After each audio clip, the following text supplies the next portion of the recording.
Hi, this is Munson with Munson Music, and we're going to talk about how you can play a song called Tap Out by the Rich Gang. And it's kind of weird because we're going to move it for key actually and end up capoing on 3rd fret. But we start out with some really cool keyboard licks where you can play 2nd fret on the D, and then 4th fret on the D, and then open G, and then 4th fret on the D, and then 2nd fret on the D. And the notes you're actually playing, you're going E, F sharp, G, F sharp, E. And then there's some really cool little keyboard licks where you can play them on the high E on the 3rd fret, to 2nd fret on the high E, to open E. And that happens a lot actually, where we got G, F sharp, E, G, F sharp, E, G, F sharp, E. And then it kind of gets reversed later on where we got E, F sharp, G, E, F sharp, G, and then G, F sharp, E. So you're going 3, 2, 0, 3, 2, 0, 3, 2, 0, 0, 2, 3, 0, 2, 3, 3, 2, 0. And then later on there's kind of this bass line that comes in where you got open A, and then open D, and then 2nd fret on the D, and then open D, and then 3rd fret on the A string. So you got open A, D, 2 on the D for the E, D, C. And then the chords that would kind of back up that bass line, and then there's one of these chords actually I think you could really go either way because at different points depending on what the keyboard's doing and the bass are doing, it actually sounds like one chord or the other.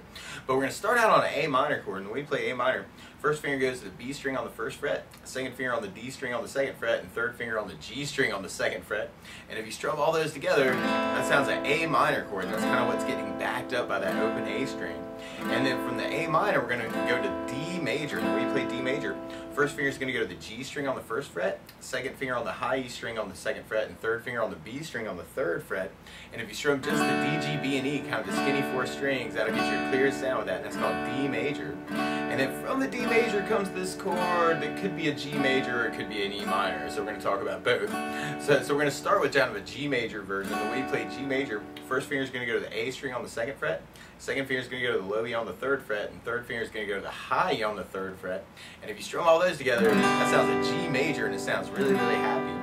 And then from the G major, we're going to be going to a D major chord. And then from the D major, just like we were talking about before, we go to a C major chord. And the way you play C major, first finger goes to the B string on the 1st fret, 2nd finger on the D string on the 2nd fret, and 3rd finger on the A string on the 3rd fret.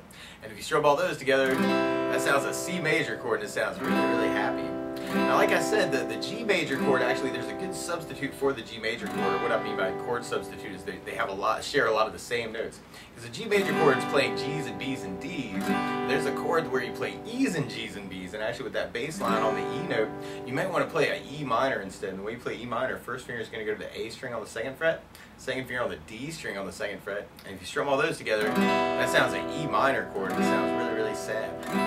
So you may kind of work it from the beginning like A minor, D, G, D, C, or you could do A minor, D, G, or E minor, D, C. And you'll notice that E minor and G sound really, really similar. So you may want to kind of experiment with both. Now, a lot of times with a song like this, though, to make it more interesting, I like adding something called a strum pattern. And one of my favorite strum patterns for a 4/4 like this is down, down, up, up, down, up. So if you took the A minor and just tried that out, you have down, down, up, up, down, up, down, down, up, up, down, up, down, down, up, down, up, down, down, up, down, up. Now the weird part about kind of our changes is where those chords are happening. So if we took that strum pattern to apply to the song, one way to do it would be kind of going to down, down, up on the A minor, and then going to the D for a up, down, up. And then when you go to the G, you do a down, and then do a D with a down, and then hit the C with the up, and then a up, down, up. So it's a little weird. So you got A minor with a down, down, up, D, up, down, G, down, D, down, C on the up, down, A minor, down, down, up, D, up, down, G, down, D, down, C on the up, down, A minor, down, down, up, D, up, down, G, down, D, down, C on the up, down, A minor, down, down, up, D, up, down, G, down, D, down, C on the up, down, up. Or if you kind of dig it on the E minor, you could try it that way too, where you'd have A minor, down, down, up, D, up, down, E minor, down, D, down, C on the up, down, A minor, down, down, up, D, up, down, up, E minor, down, D, down, C on the up, down, A minor, down, down.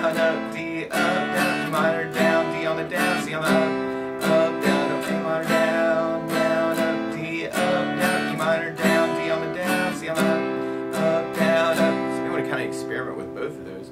Now the weird thing is, to play along with the Rich Gang, instead of starting on an E minor or an A minor chord, they're actually starting on a C minor chord. So what you want to do to play along with the recording is capo on 3rd fret, and now your A minor chord is really a C minor chord, and your D major is really an F major chord, and the G major is really a B flat major, and your C major is really an E flat major. And if you're kind of digging on the E minor instead of the G, then that's a G minor chord. So we took it from the beginning that way. You can still work your licks, that 2, 4, 0, 4, 2, and kind of add in that keyboard part. We got the 3, 2, 0, 3, 2, 0, G, F sharp B, E, F sharp G, E, F sharp D, G, F sharp B. Or you can kind of play around with that bass line. We get the open A, open D, 2nd fret on the D, open D, 3 on the A string.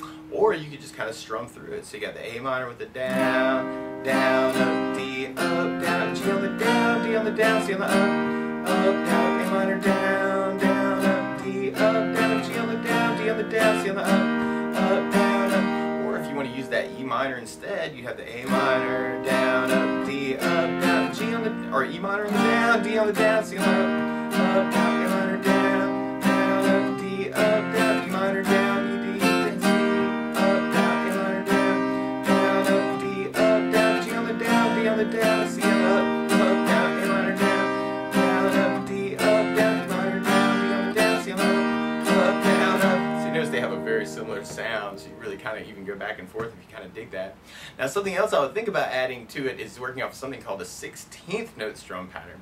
And this is a little weird because I would use 2 different 16th note strum patterns to kind of match the tune. And what I mean by that is, like, if you're tapping your foot to the beat right now, you're kind of dividing that beat into 2 parts with your down, down, up, down, up. So 1, 2, 1, 2, 1, 2, and that's called an 8th note. What a 16th note is where you divide that beat into 4 parts. 1, 2, 3, 4, 1, 2, 3, 4, 1, 2, 3, 4, 1, 2, 3, 4. And the first 16th note strum pattern that I would use for the A minor D change is a long down, down, down, up, down, down, up, 16th note strum pattern. All right, so you'd have an A minor with kind of a long down for 4. So 1, 2, 3, 4, 1, 2, 3, 4, 1, 2, 3, 4. And then on the second beat, you'd be doing a down on 1, down on 3, up on 4. So 1, 2, 3, 4, 1, 2, 3, 4, 1, 2, 3, 4, 1, 2, 3, 4, down, down, up, down, down, up. And then on the third beat, you'd be doing an up on 2, down on 3. So 1, 2, 3, 4, 1, 2, 3, 4, 1, up, down, 1, up, down, 1, up, down.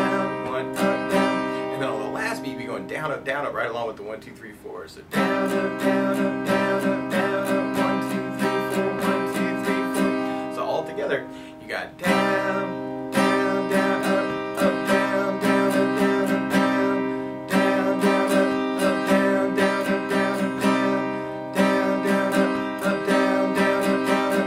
Now the weird part about that change with the A minor D is we're going to end up doing the down and the down, down, up on the A minor, and then going to the D for the down, down, up, down. So you got A minor down, down, down, up, D down, down, up, down, A minor down, down, down, up, D down, down, up, down, A minor down, down, down, up, D down, down, up, down, A minor down, down, down, up, D down, down, up, down, up. And then when we get the G-D-C change, now this is even more interesting. Actually, what I would do is kind of switch 16th note strum patterns. And one of my other favorite 16th note strum patterns is down, up, down, up, down, up, down, up. And what I mean by that is if you take the G, we kind of be doing a down on 1 and then an up on 4 on the first beat. So 1, 2, 3, 4, 1, 2, 3, 4, 1, 2, 3, 4, 1, 2, 3, 4, 1, 2, 3, 4, 1, 2, 3, 4. And then on the second beat, we'd be doing the up on 2, down on 3. So 1, 2, 3, 4, 1 up, down, 1 up, down, 1 up, down, 1 up, down, 1 up, down. And then on the third beat, we'd do an up on 2, up on 4. So 1, 2, 3, 4, 1 up, 1 up, 1 up, 1 up. But then on the last beat, we'd still be doing down, up, right along with the 1, 2, 3, 4. So down, up, down, up, down, up, down, up, down, up, down, up. So all together, you got down, up, down, up, down, up, down, up, down, up, down, up, down, up, down, up, down, up, down, up, down, up, down. Now the weird thing on how those chords are kind of getting split is you do the down on the G and then hit the D with the up, and then hit the C for the down, up, down, up, down. So you got G with the down, D up, C down, up, down, G down, D up, C down, up, down, G down, D up, C down, up, down, down. So we put that all together. Then you got A minor, down, up, D down, down, G down, D up, C down, up, down, A minor down, up, D down, down, G down, D up, C down, up, down, A minor down, up, D down, down, G down, D up, C down, up, down, A minor down, up, D down, down, G down, D up, C down, up, down. Which can be a very, very cool way to kind of work through the tune.